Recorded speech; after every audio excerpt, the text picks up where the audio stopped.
"Take it, old man, for this is all your soul is worth," the Baroness Isadora sneered, her voice cutting through the humid air of the grand hall like a whip. She didn't hand the coin to him. She didn't even lean forward. With a flick of her wrist, she let the small tarnished copper penny fall, watching it tumble through the air until it landed in the thick dust right at the feet of the man who had served her family for 50 years. She thought she was mocking a slave's poverty, but she was actually handing him the key to her own ruin. At that moment, the wealthy guests in their silks and laces broke into a chorus of cruel laughter, their silver champagne flutes catching the light of the flickering candelabras. To them it was the ultimate joke. The Baron of Alencar had died, and his most loyal servant, Bento, was left with nothing but a piece of copper that couldn't even buy a loaf of stale bread. But if you look closely at this story, you will see that nothing is as it seems. There is a secret buried beneath the soil of the Fazenda das Sombras, a secret that has been waiting for 70 years to breathe. I want to ask you a favor before we continue. If you enjoy stories of justice and deep mysteries, please subscribe to our channel and support our work. It means the world to us. And as you listen, leave a comment with a grade from 0 to 10 for this story. Your engagement is what keeps these narratives alive. Now stay with me until the very end, because the true value of that penny is something no one in that room could have possibly imagined. The Fazenda das Sombras was a kingdom of coffee and misery. Located in the heart of the Paraíba Valley in the 1870s, it was a place where the sun felt like a heavy weight on your shoulders, and the scent of ripening beans was always mixed with the metallic tang of sweat and iron. The Baroness Isadora reigned over it all with a heart made of marble. She was a woman obsessed with the Alencar bloodline, a woman who believed that power was not just earned, but inherited by divine right. To her, the hundreds of souls working the fields were merely tools, as replaceable as a broken plough. Standing in the shadows of that grand hall, watching the mockery unfold, was Dr. Augusto Valente. If you saw him on the streets of Rio de Janeiro 5 years ago, you wouldn't recognize him now. Back then he was a rising star, a magistrate with a sharp mind and an even sharper tongue. But a gambling scandal and a few poorly chosen debts had stripped him of his title and his dignity. Now his linen suit was frayed at the cuffs, and his eyes carried the dull haze of too many nights spent at the bottom of a cachaça bottle. Augusto had been hired by the Baroness for a simple task: finalize the estate's paperwork. To her it was a formality. To him it was a way to pay off his mounting bar tabs. He was a broken hero, a man who had stopped believing that the law could actually protect anyone. He watched as Bento, the elderly man whose skin was a map of scars and history, knelt slowly in the dirt. Bento didn't look humiliated. He didn't cry out. He picked up the copper penny with a reverence that felt wrong. It was the way a man might pick up a holy relic or a long-lost child. "Thank you, Signor," Bento whispered, his voice raspy but steady. Augusto felt a sudden, sharp jolt in his chest. It was the first time in years he had felt anything other than numbness. He saw the way Bento's fingers traced the edge of that coin, and for a split second, the old man's eyes met his. There was no shame there. There was a quiet, terrifying recognition. It was as if Bento knew something that the rest of the world had forgotten. But what could a penny possibly hide? That was the question that began to gnaw at Augusto's mind. The next few days were a blur of dusty ledgers and heat. Augusto was stationed in a small, cramped office near the back of the Casa Grande, surrounded by the smell of old paper and rotting wood. The Baroness wanted everything settled quickly. She wanted the loose ends tied up so she could consolidate her power. But as Augusto sifted through the Baron's personal archives, he found himself distracted. He kept thinking about the look on Bento's face. One evening, unable to sleep and craving the burn of alcohol, Augusto wandered out toward the drying flats of the coffee yard. The moon was a sliver of white in the dark sky, and the only sound was the distant haunting melody of a piano playing inside the mansion. There, sitting on a low stone wall, was Bento. He was staring at the copper penny, turning it over and over in his calloused hands. "That's a lot of attention for a single cent, old man," Augusto said, leaning against a wooden post. Bento didn't look up. "The law of men is written in ink, Doctor, but the law of the land is written in the soil." The Baron knew he didn't own the valley, He was just holding it for the one who holds the copper. Augusto froze. The words were cryptic, the ramblings of a man who had spent too many years under the sun. And yet the way Bento said them, with such absolute certainty, made Augusto's legal instincts scream. He had spent his life reading deeds and royal grants. He knew that in the early days of the empire, the way land was claimed was often strange, tied to symbols and tokens that the modern world had discarded. "What does that mean, Bento?" Augusto asked, stepping closer. "The Baron left you that coin as an insult. Why do you speak of it like it's a crown?" Bento finally looked at him. His eyes were milky with age, but sharp with a hidden fire. "This isn't just a penny, Doctor. It's a peculium token. Look at the seal. It hasn't been used since the days of the first emperor. My grandfather didn't receive this from a master. He received it from a king." Augusto reached out, and for a moment, Bento hesitated before placing the coin in the lawyer's hand. It was heavier than it looked. As Augusto held it up to the moonlight, he saw it. It wasn't a standard issue coin. It bore a specific crown seal, a tiny, intricate engraving of a phoenix rising from flames, a mark used only by the royal envoys during the earliest land grants, the Sesmarias. But that was impossible. Those grants were for the elite, for the Portuguese nobility who carved the country out of the jungle. Why would a slave have a token that belonged to the high courts of the crown? "There was a fire long ago," Bento whispered, his voice barely audible over the wind, "a hunting accident in the deep woods. The Baron's father was pinned under a fallen tree and the forest was burning. It was my father who pulled him out. He didn't ask for gold. He asked for the one thing a man in this valley can never truly have. He asked for the dirt under his feet." Augusto felt a cold shiver run down his spine. He realized then that he wasn't looking at a piece of currency. He was looking at a legal marker. He was looking at evidence. But this was only the beginning. The more Augusto began to dig into the plantation's original records, the more he realized that the Fazenda das Sombras was built on a foundation of lies. The Baroness Isidora was a woman who would do anything to protect her status, and if she found out that a broken lawyer and an old slave were whispering about royal seals in the dead of night, the consequences would be lethal. He spent the rest of the night in the archives, his eyes burning as he pored over the Register of Souls, the ledger that tracked every person owned by the Alencar family. He found Bento's name, but next to it, there was a strange notation in the Baron's own handwriting. A series of coordinates and a single word written in Latin, fide commissum, a legal term for a trust, a property held by one person for the benefit of another. The pieces were starting to move, but the picture they were forming was terrifying. If Bento's story was true, if that copper penny was a title of possession, then the Alencar family didn't own the Fazenda das Sombras. They were squatters, and the man they had mocked and spit upon was the rightful owner of the very ground they walked on. But how could a man with no rights, no money, and no voice challenge a woman who had the entire province in her pocket? Augusto looked at the bottle of cachaça on his desk.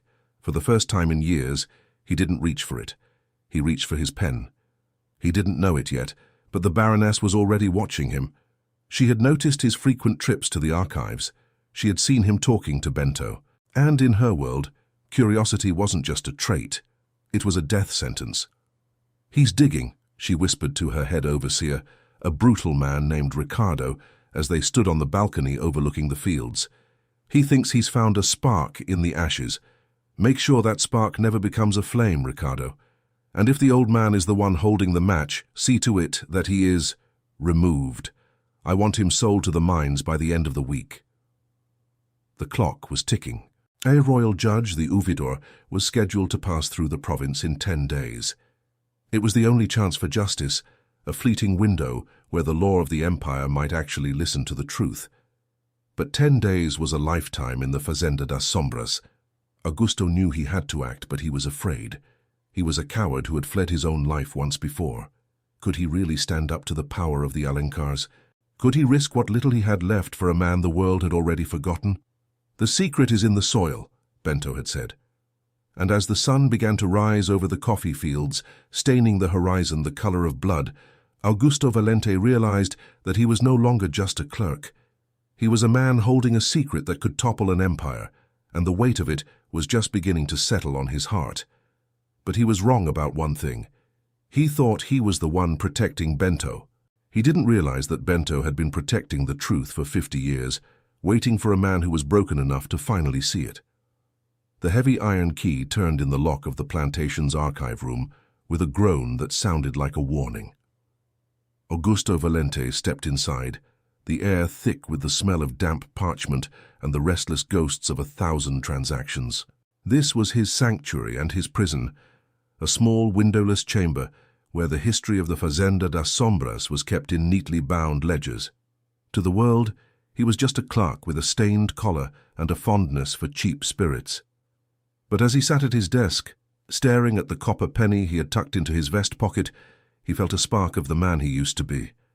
He remembered his life in Rio, the mahogany courtrooms, and the way the light hit the Guanabara Bay. He had been a man of the law, a man who believed that words on paper could change the world. But he had learned the hard way that in the Brazilian Empire, the law was a garment tailored only for the wealthy. He had lost his career when he refused to look the other way for a powerful senator's son, and the resulting scandal had chased him all the way to this humid valley. Now, his only companion was the silence of the vault and the occasional clink of a hidden flask. He had a routine, a few hours of filing, a long stare out the barred window at the distant ridgeline, and a slow descent into numbness. But today, the routine was shattered. He pulled out a specific ledger, one he hadn't touched since he arrived. It was the Register of Original Grants, a book so old its leather cover felt like human skin. He was looking for a name that Bento had whispered in the dark, the Man of the Phoenix. But he didn't even get past the first page before the door swung open, and the humidity of the outside world rushed in. It was Bento. The old man looked frantic, his chest heaving under a tattered shirt. His hands were shaking, and for the first time, Augusto saw genuine fear in those ancient eyes. "They are coming, Doctor," Bento hissed, his voice trembling. "Ricardo and his men, they are looking for me. The Sinha, she knows I spoke to you. She knows I still have the copper." Augusto didn't hesitate. He grabbed Bento's arm and pulled him into the shadows behind a stack of crates. A moment later, the heavy boots of the overseer echoed in the hallway outside. Ricardo's voice was like gravel grinding against stone. "I know he's in there, Clark. Don't play games with me. The Baroness wants the old dog in the stocks by sundown." Augusto stepped out from the shadows, smoothing his coat with a forced calmness. "The only thing in here, Ricardo, is dust and death certificates. If you want to search the archives, you'll need a signed order from the district judge. Even the Baroness has to respect the seal of the court." The overseer stepped into the room, his whip coiled at his belt like a sleeping snake. He looked at Augusto with pure contempt, sniffing the air for the scent of cachaça. "You smell like a tavern, Valente. You think your fancy words protect you? You're just a servant in a better suit. Give him up or you'll find yourself in the stocks right next to him." "Try me," Augusto said, his voice surprisingly steady. "I have nothing left to lose, but you. You have a reputation for losing property. If a royal clerk goes missing on this plantation, the ouvidor will have your head on a pike before the week is out." Ricardo spat on the floor, his eyes darting around the cramped room. He knew Augusto was right. For all their power, the Alencars still feared the prying eyes of the imperial justice system when it came to their own. With a final murderous glare, the overseer turned and stomped away, his boots fading into the distance. Augusto let out a breath he didn't know he was holding. He turned back to the crates and Bento crawled out, looking smaller than ever. "He won't stop, Doctor. He'll wait until night. He'll take me while the valley sleeps." "Not tonight," Augusto promised. He led Bento to a small hidden crawlspace beneath the floorboards, a place where he used to hide his private reserve of alcohol. It was cramped and smelled of earth, but it was safe. He brought the old man a cup of water and a piece of bread he had saved from his own meager lunch. As Bento ate, the strangeness of the situation began to settle over them. Here was a man who had been a slave his entire life, yet he spoke with a precision and a dignity that Augusto had rarely seen in the salons of Rio. Bento began to talk about the boundaries of the plantation, not as a worker who had ploughed them, but as a man who had studied them. He knew the exact number of paces from the great waterfall to the Serra do Silencio. He knew which trees were markers for the crown and which were fake markers planted by the Baron decades ago. "How do you know all this, Bento?" Augusto asked, fascinated. "This isn't just memory, this is surveying." "My father was the one who drew the maps for the first Baron," Bento replied, staring at the candle flame. "The Baron was a man of the city. He didn't know the mountains. He relied on my father to tell him where the land ended. But my father was smart. He taught me that a map is just a story told by the person holding the pen. And he told me the true story of the hidden estate." Bento reached into his pocket and pulled out a small scorched piece of parchment, no bigger than a playing card. It was hidden inside his sleeping mat for years, survived the humidity and the raids. He laid it on the desk next to the copper penny. Augusto's eyes widened. When he placed the penny on top of the parchment, the circular engraving on the coin matched perfectly, with a series of lines drawn on the paper. It was a key and a map. The phoenix seal on the coin wasn't just a decoration. Its beak pointed to a specific landmark, a hidden valley tucked behind the ridgeline that everyone assumed was impassable. "But that land, it's not part of the Fazenda das Sombras," Augusto whispered. "It was never theirs," Bento said. "The king gave it to my ancestor, a man named Joaquim, who was freed by royal decree for saving an envoy's life. The Alencars built their empire around it, suffocating the truth, hoping that Joaquim's bloodline would eventually die out or forget. They turned us into slaves on our own land. This was the hidden estate, a massive, fertile territory that legally belonged to Bento. The Baroness hadn't just mocked Bento with that penny. She was unknowingly holding the very evidence of her family's grand theft. But there was a problem, a big one. "Bento, if I take this to the local magistrate, he'll burn it," Augusto said, his legal mind racing. "The Baroness pays his salary. We need the royal judge. We need the ouvidor." But that was only the beginning of their troubles. As Augusto looked out the window, he saw a line of torches moving toward the Senzala. The Baroness wasn't waiting for the night. She was starting her purge now. She was going to sell every person who might have heard the Baron's final words, clearing the board before the judge arrived. "I need to go to the village," Augusto said, grabbing his hat. "There is an old priest there, Father Anselmo. He keeps the baptismal records for the entire parish. If I can find the link between your father and the original grant, we can prove the lineage." "But the road is watched," Bento warned. "Ricardo has men at the gate." "Then I won't use the road," Augusto said, a reckless grin appearing on his face. "I'll use the coffee trails. I've spent enough time watching the workers to know where the shadows are thickest." He left Bento in the crawl space, promising to return before dawn.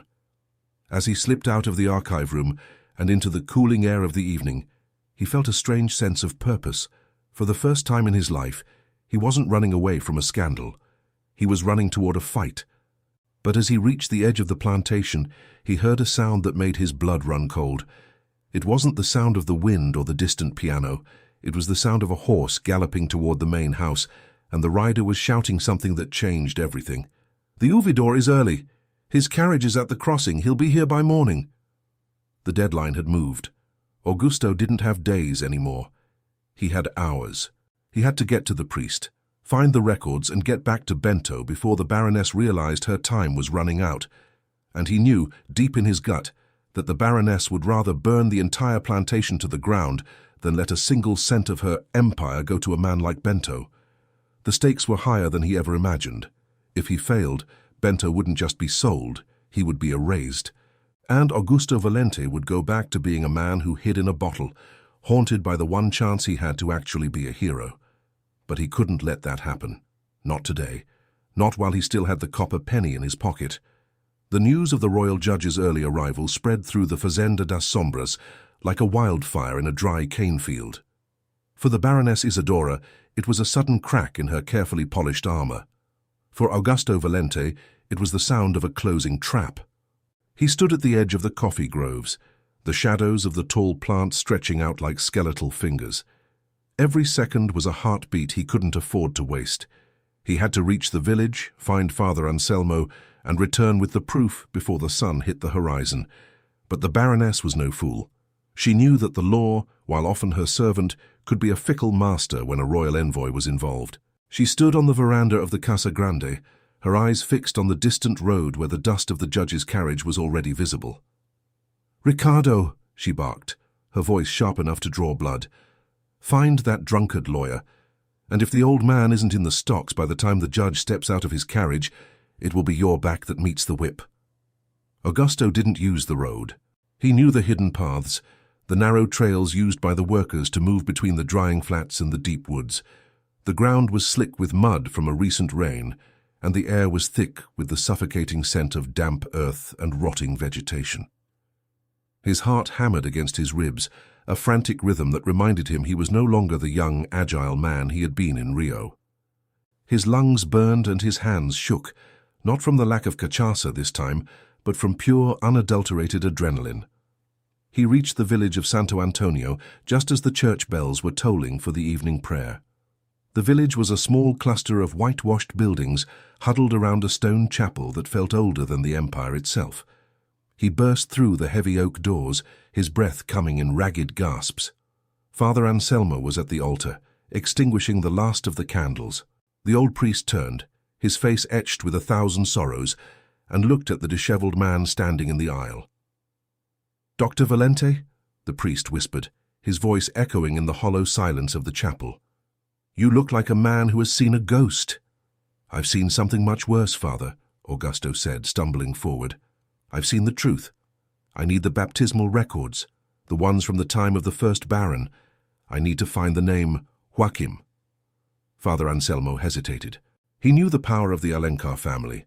He had buried their dead and baptized their children for 40 years. He knew that opening those books for Augusto was an act of war. "The Baroness. She doesn't like people digging in the past, Augusto. It's a dangerous place for a man with your reputation."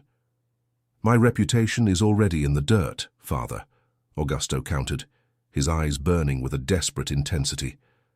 "But an old man's life is hanging by a thread. Bento is the descendant of Joachim, the man who was granted the hidden estate by the king himself. If I can't prove that lineage, the Baroness will sell him to the mines tonight. She'll erase the last piece of evidence of her family's crime." The priest looked at the crucifix above the altar, then back at Augusto. Without a word, he led the lawyer into the small, cramped vestry. The walls were lined with heavy, leather-bound registers, their spines cracked and faded. It took an hour of frantic searching, the light of a single tallow candle flickering against the stone walls, before they found it. "Here," Father Anselmo whispered, his finger trembling as it traced a line of elegant, faded script.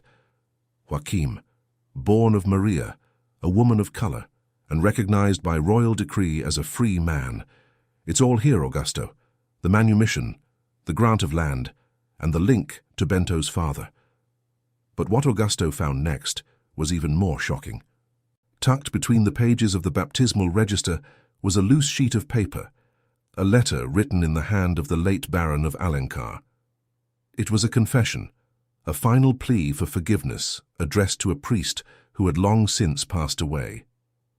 The Baron admitted that he had spent his life trying to bury the secret of the copper penny, that he had kept Bento as a slave not out of cruelty, but out of a paralyzing fear that the truth would destroy the Alencar name. "He knew," Augusto whispered, his voice cracking. "The Baron knew he was living on stolen ground. He left Bento that penny as a way to ease his conscience, a key that he hoped would never be used." But time was running out. As Augusto tucked the precious documents into his vest, a shadow fell across the vestry door. It wasn't the priest. It was one of Ricardo's men, a silent tracker who had followed the lawyer through the coffee trails. The man's hand was already on the hilt of his knife. "The Sinha wants those papers, Doctor," the man said, his voice a low growl, "and she wants you to stay in the village. Permanently." Augusto didn't think. He grabbed a heavy bronze censer from the table and swung it with all the strength of his desperation. The heavy metal caught the tracker in the temple, and the man slumped to the floor with a dull thud. Augusto didn't look back. He ran. He had to get back to the fazenda. He had to reach the judge. But as he crested the hill overlooking the valley, he saw a sight that made his soul wither. The senzala was in chaos. Torches were moving through the quarters, and the sound of weeping and shouting drifted up on the evening breeze. The Baroness was making her move. She wasn't just selling bento, she was clearing out anyone who might have witnessed the Baron's final moments. And then he saw it, a small hunched figure being led toward a waiting wagon near the main gates. It was Bento. His hands were bound, and Ricardo was standing over him with a whip, a cruel smile visible even from the distance. "He achou que estava tudo resolvido," Augusto muttered to himself, his heart sinking. He couldn't have been more wrong. The road back was blocked. Ricardo's men were patrolling the perimeter with hounds, their baying echoing through the valley like the sound of approaching doom. Augusto was alone, a broken lawyer with nothing but a few scraps of paper and a copper penny. But as he looked at the documents in his hand, he felt a strange, cold calm settle over him. He wasn't the man who ran anymore. He was the man who was going to set the valley on fire with the truth. He knew he couldn't fight Ricardo's men. He had to be smarter. He had to reach the judge before the wagon left the plantation grounds. He remembered the Serra do Silencio, the steep, treacherous ridge that everyone believed was impassable. Bento had told him about a hidden path, a trail used by the original inhabitants of the valley, a path that led directly to the town square where the judge would be holding court. It was a suicide mission. One slip in the dark would mean a fall of hundreds of feet into the ravine below, but it was the only way. As he began his climb, the first stars began to appear in the sky, cold and indifferent to the drama unfolding below. Augusto felt the weight of the copper penny against his chest, and for the first time it didn't feel like a burden. It felt like a shield. He thought of Bento's eyes, of the 50 years of silence the old man had endured. He thought of the Baroness and her empire of lies. "Justice is a slow river," he whispered, repeating the words Bento had said. "But it eventually drowns the ones who think they can dam it with gold." And it is here that many people would give up. The climb was brutal, the rocks cutting into his hands, the darkness threatening to swallow him whole. But Augusto Valente couldn't stop. Not now. Because he knew that if he didn't reach that town square by morning, the truth would be buried forever, and the Fazenda das Sombras would remain a monument to unpunished sins. What happened next was something no one in the Paraíba Valley would ever forget. The morning was coming, and with it, a confrontation that would change the history of the province forever. But first, Augusto had to survive the mountain, and the mountain was not a kind host to a man with a shaking heart. The Serra do Silencio was not merely a mountain. It was a wall of jagged stone and ancient secrets. As Augusto Valente pulled himself up a narrow ledge, his fingers raw and bleeding, the silence Bento had spoken of felt like a physical weight. Below him, the Paraíba Valley was a sea of shifting mist, and above the sky was turning a bruised shade of violet. He was a man who had spent the last 5 years drowning in a bottle, yet here he was, clinging to the side of a cliff for the sake of an old man who had been given a single copper penny as a mockery. Every muscle in his body screamed for him to stop. His lungs were raw, and his head throbbed with the familiar dull ache of withdrawal. But every time he thought of letting go, he felt the weight of the penny against his chest. It felt hot, like a brand. He remembered the Baroness's laugh, the way she had dropped the coin into the dust, and the way Bento had looked not at the dirt, but at the future. "I cannot fail him," Augusto whispered into the wind, his voice cracking. Not him. Not again. He found the hidden path Bento had described, a narrow fissure in the rock, obscured by thick vines and centuries of neglect. It was a passage used by those who knew the land better than the men who claimed to own it. He squeezed through, the damp stone pressing against his ribs, and as he emerged on the other side, he saw it. The town of Vale Verde was laid out below him, its central square illuminated by the first pale rays of the morning sun. And there, in the center of the square, was the black carriage of the ouvidor, the royal judge.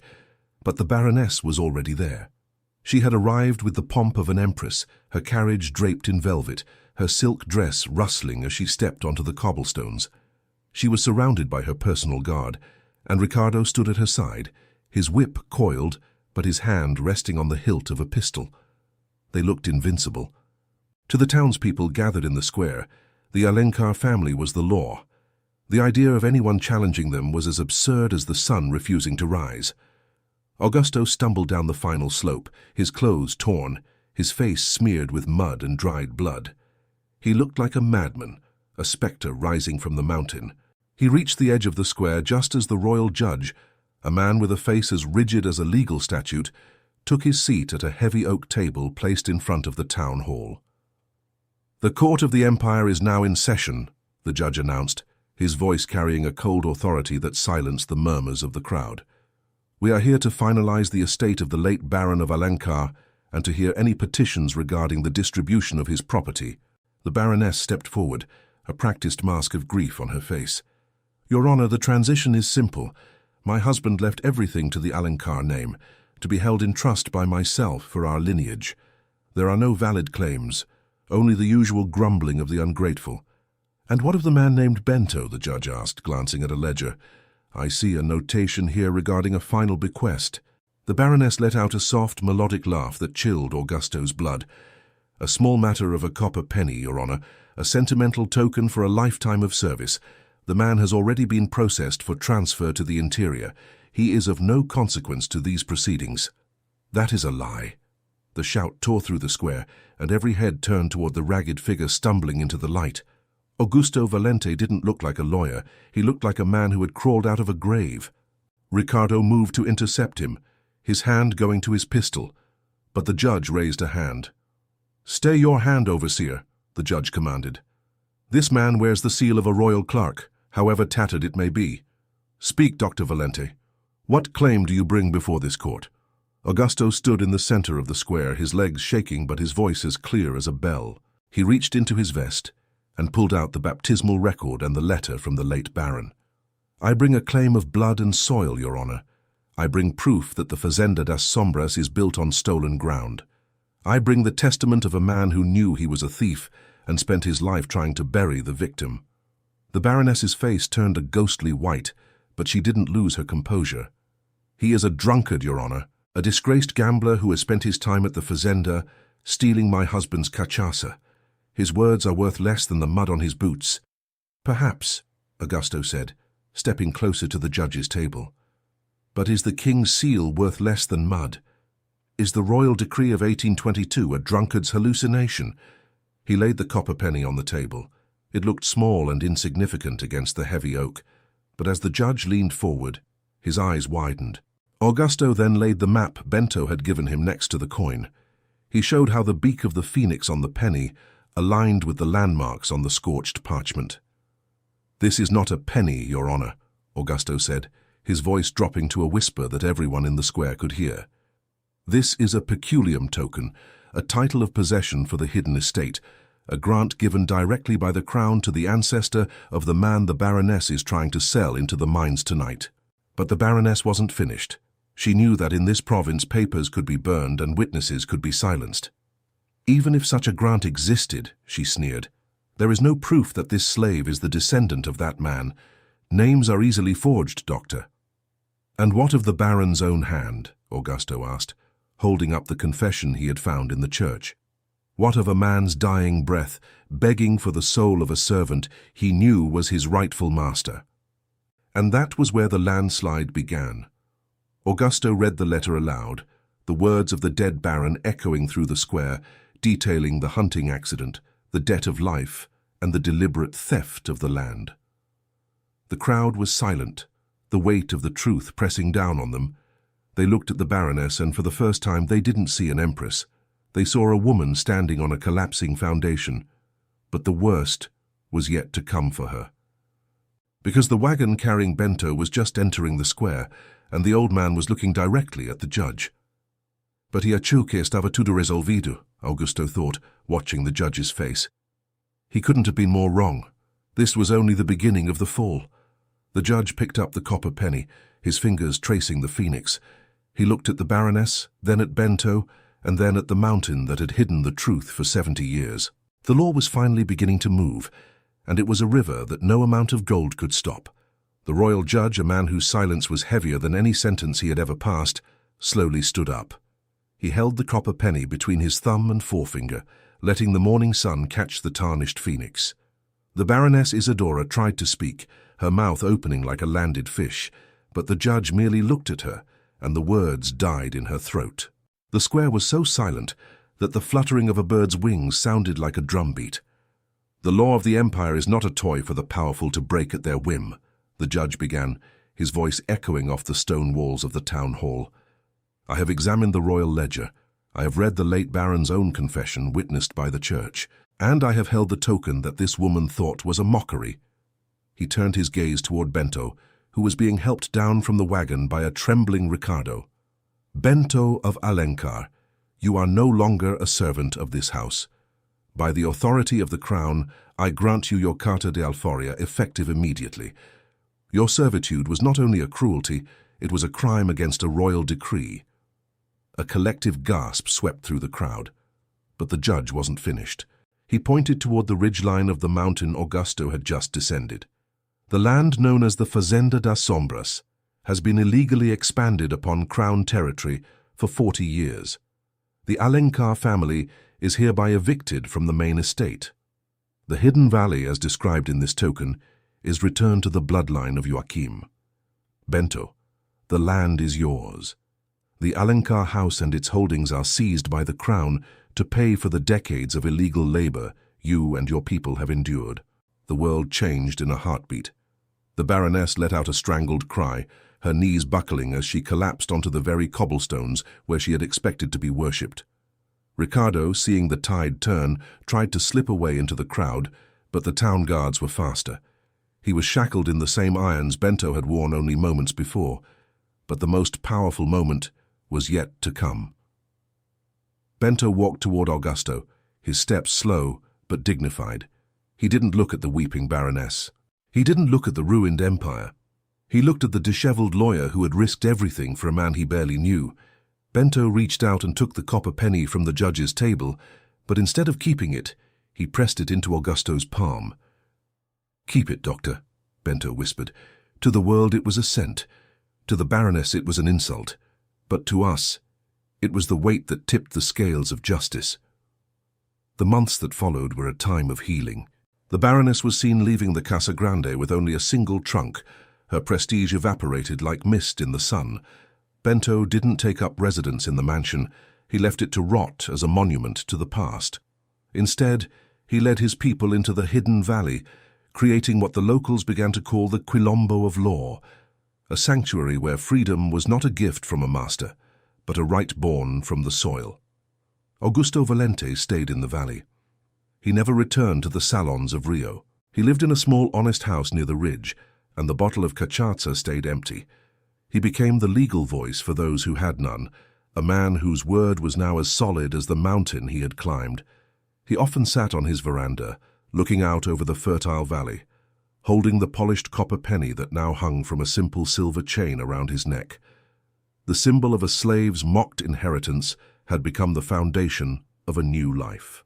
Justice is indeed a slow river, but it eventually drowns the ones who think they can dam it with gold. Dignity cannot be auctioned, and the smallest seed of truth can topple the tallest empire of lies. If this story moved you and reminded you that the truth always finds its way to the light, please subscribe to our channel and join our community. Your support allows us to keep bringing these powerful narratives to life. Don't forget to leave a comment with a grade from 0 to 10 for this story. We truly value your opinion. Thank you for staying with us until the very end. We'll see you in the next story.